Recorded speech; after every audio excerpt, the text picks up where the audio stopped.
안녕하세요. 오늘은 삼두운동 알려드리겠습니다.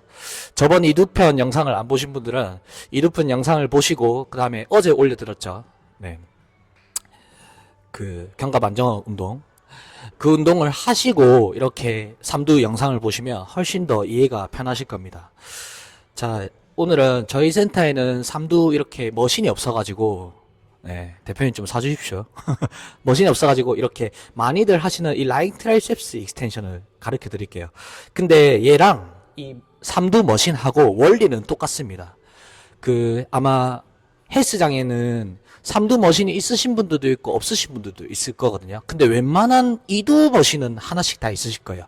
그래서 여기서 사진 띄워드릴 건데 이두 머신을 보면은 이 각도 패드가 어떻게 되냐면 이렇게 기울어져 있는데 고정축이 딱 있거든요. 그쪽에 팔꿈치를 딱 대시면 되는데 팔꿈치를 이렇게 댈 때 팔꿈치가 패드에 고정되어 있는 게 아니고 팔꿈치가 패드보다 약간 앞에 있거든요. 그게 뭐냐면 레그 익스텐션에도 설명드렸지만은 팔 운동은 뭐냐면 상한의 자유도를 제한해서 하완을 잡고 펴는 운동입니다. 네. 물론 제가 영상에서 항상 강조드리는 체간이 고정되는 거는 1번이고요. 항상. 그래서 삼두 머신도 동일합니다. 삼두 머신의 경우에도 머신 사진을 띄워드리면은 똑같이 됐습니다. 네, 이렇게 상한이 잘 고정될 수 있게끔 돼 있는데 삼두를 잘 타겟하시려면 쉽게 말해서 삼두만 좀 주인공으로 쓰시고 싶다면 삼두 운동을 할 때도 전신을 다 씁니다. 네, 우리가 뭐 체간 모양을 유지해야 되니까 코어도 쓰고 여러 가지 근육을 다 쓰거든요. 그래서 보디빌딩에서 말하는 고립이라는 건 사실 존재하지 않고요. 제가 말하는 가동범위, 보디빌딩에서 가동범위 정의라는 거는 해당 근육이 장력이 존재하는 구간에서 해당 근육에 힘이 들어갈 수밖에 없는 자세를 체간을 유지해서 만들어서 반복수를 만들어내는 게 보디빌딩에서 말하는 가동범위라고 항상 영상마다 설명을 드렸죠. 자, 그래서 얘도 동일합니다. 자, 규칙은 뭘 지키시면 되냐? 첫째는 체간입니다. 체간의 요동 지키시면 안 돼요. 네.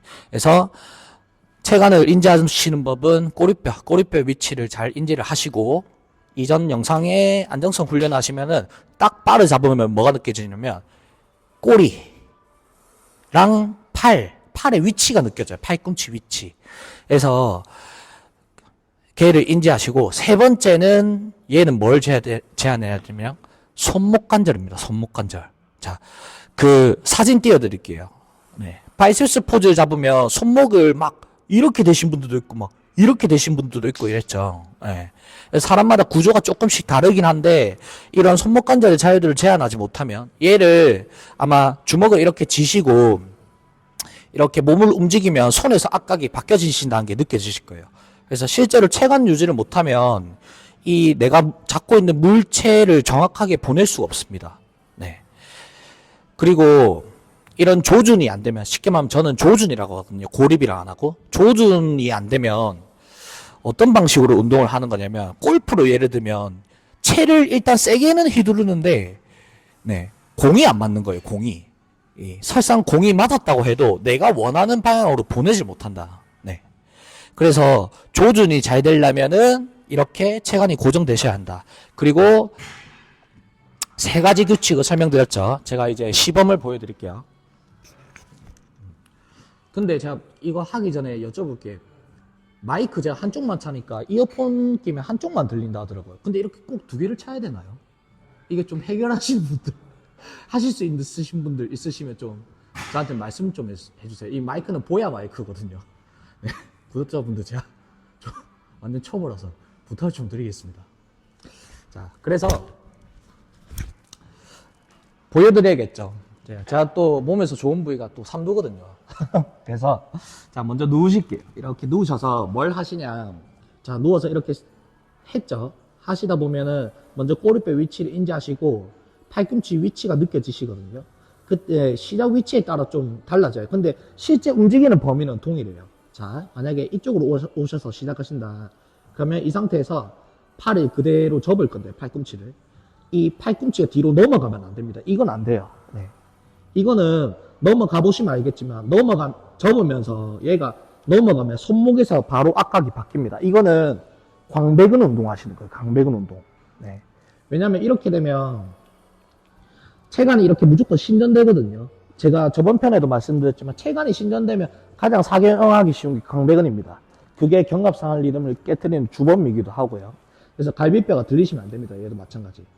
자, 여기서 만약에 시작을 할게요. 자, 눈가 쪽에서 시작을 하신다고 치면은 꼬리뼈랑 팔꿈치 위치가 인지되시거든요. 이 상태에서 잘 보시면 손 있죠, 손. 손의 압박이 딱 느껴져요. 그래서 양쪽 손목 모양을 동일하게 유지합니다. 그래서 높이라는 게 다 느껴지거든요. 양쪽 손목을 같은 높이에서 딱 오시다 보면 멈추는 구간이 있어요. 멈추는 구간. 지금 잘 보시면 팔꿈치가 추이고 얘가 모멘텀이 가장 많이 발생되어 있잖아요. 그 상태에서 손목 한자를 모양 그대로 유지하시다 보면 오 힘들어라. 이쯤에서 멈춰요. 네. 근데 여기서 더 펴면 어떻게 되냐. 이렇게 상한이 움직이면서 손목 관절에 힘도 풀립니다.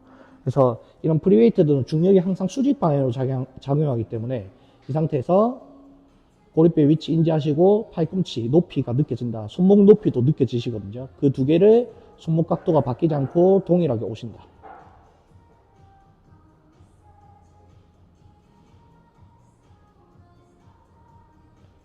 보시다 보면은 해당 구간에서 멈추고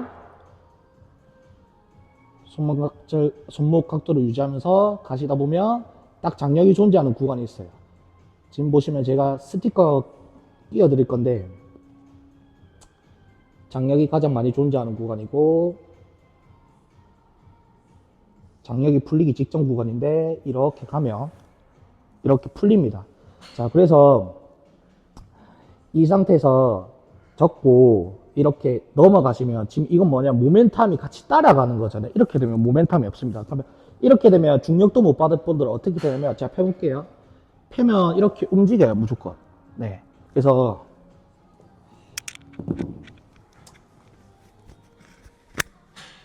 저도 오늘 가슴하고 어깨 운동을 했거든요. 가슴 어깨 협력근은 3두거든요. 3두. 그래서 아마 영상을 보면 떨림도 일어나고 할 텐데 실제로 이 두 가지 운동을 하고 오면은 3두에 남아있는 힘이 많이 없습니다. 그래서 제가 체중이 한 95kg, 4kg 정도 나가거든요. 실제로 한 뭐 70kg 선수들이랑 운동을 한다고 가정했을 때 가슴은 중량이 저랑 차이가 꽤 나거든요. 왜냐면 여러 가지 더 많이 쓰니까. 이 상한의 자유도도 벌어지는 것도 있고 더 많이 쓰는데 체급 차이가 조금 나시는 분들이랑 중량이 비슷한 운동이 보면은 3두, 2두입니다. 거의. 네. 그래서 물론 가슴 운동이나 이런 운동을 안 하고 오시면은 3두 중량을 조금 더 다루실 수도 있거든요. 근데 그 운동을 하고 오셨을 때는 이렇게 무게를 많이 다루지 못한다. 제가 영상 띄워드리겠지만 저도 뭐 한때는 라잉 트랩시스를 되게 고중량으로 했었거든요. 뭐 그렇게 해도 사실 근육은 잘하거든요. 근육은. 근데 어떤 문제가 생기냐면 그 운동으로 인해서 관절 각도가 장력이 풀리면 부하를 일단 누가 받냐면 관절이 받아요. 관절이. 그 다음에 반복수가 이어지지 않습니다. 근데 제가 말씀드린 방법은 보디빌딩은 결국은 반복수를 만들어내는 운동이잖아요. 그래서 가장 효율적인 움직임을 알려드린 거거든요. 그래서 그런 방식으로 운동을 해도 근육은 처음에는 자라거든요. 근데 나중에는 체형이 무너지거든요, 결국. 왜냐면 근육이란 건 결국에는 관절 각도상, 머신도 그렇지만 관절 각도상 해당 장력이 유지되는 구간을 잘 설정할 수 있게끔 만들어진 원리인데, 여기서 3두 머신 보면 잘 고정돼 있게 하라고 만들어져 있잖아요. 근데 프리웨이트나 이런 데서 이렇게 움직여 버리게 되면 상한의 이 자유도를 풀어버리게 되면 3두는 생각보다 많이 운동되지 않습니다. 근데 그런 분들이 어디가 좋냐면요, 이 장두가 좋아요. 장두가. 네, 장두만 좋아요. 장두만. 그래서 그 운동으로 인해서 부하를 잘못 설정해가지고 관절의 부하가 많이 부담되게 되면은 뭐를 손해보시냐면 다른 포즈에서 무조건 손해보세요. 네. 그래서 보디빌딩은 7가지 포즈가 있잖아요. 나는 3두만 좋아지고, 나머지 등, 후면 하체, 이런 포즈는 난 안 잡을 거야. 이러신 분들은 계속 그렇게 하셔도 됩니다. 근데 제 채널은 보디빌딩이고 여러 가지 약점이 없게 근육을 키우는 게 첫 번째 목적이잖아요. 그래서 가장 종목 방식에 맞는 효율적인 방식을 알려드리는 겁니다. 자, 그리고 제가 한 종목 더 알려드릴게요. 케이블 푸시다운 알려드릴게요. 네. 그 헬스장에 보시면 이렇게 커브드가 되어 있는 그립이 있으실 거예요. 물론 그 이두와는 다르게 얘는 이렇게 스트레이트로 하셔도 됩니다. 네. 그래서 관절 상하는 각도를 결정짓는 거는 그립이거든요. 그립. 네. 그래서 이렇게 잡으면은 팔이 이런 식으로 가고 로프를 잡으면 이런 식으로 가고 그래서 이 각도에 따라서 이 스캡션 각도가 조금 달라집니다. 자, 근데 케이블 푸시다운 설명드릴게요. 얘도 똑같습니다. 라인 트랩세스랑 규칙은 똑같아요. 첫 번째는 체간 움직이지 말 것. 네. 두 번째는 상한 움직이지 말 것. 세 번째는 손목 관절 제한. 그래서 얘 잡으시면은 잡고 나셔서 쭉 내리시잖아요. 이렇게 시작하시게 되면 뭐가 느껴지시냐면 똑같아요. 꼬리뼈랑 팔꿈치 높이 선상하고 손목 높이 선상이 느껴지십니다. 안정화 운동은 충분히 하신 분들이라면. 그러면 이 손목 모양을 그대로 유지하시고 오시면 돼요. 같은 높이에서. 오시다 보면은 멈추는 구간이 있거든요. 그렇게 해서 다시 올라가시다 보면은 마찬가지 똑같아요. 모멘텀이 이렇게 계속 발생되고 있죠. 그래서 이 모멘텀을 계속 이용하는 겁니다.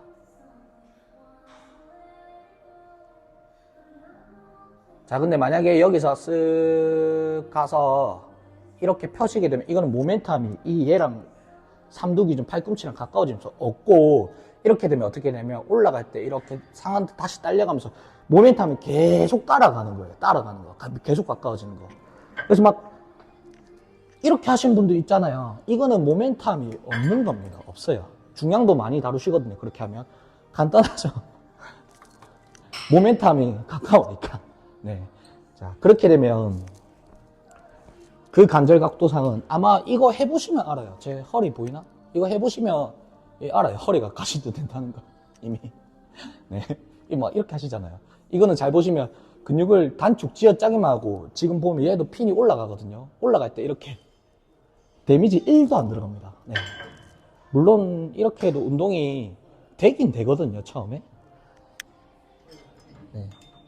되긴 되는데 그렇게 되면 주인공이 없는 겁니다. 분할 운동을 하는 이유가 없어요. 전신 근육을 다 쓸 거면. 그래서 물론 얘를 해도 체간을 유지해야 되니까 뭐 여러 가지 코어라든지 협력근육 다 쓰거든요. 근육에 고리가 없는데 이런 각도나 머신의 설계가 해당 근육을 조금 주인공으로 만들 수 있게 좀 쉽게 만들어 놓은 거거든요. 그래서 머신의 원리에 대입해서 이런 운동을 하시게 되면은 삼두가 충분히 좋아지실 겁니다. 네.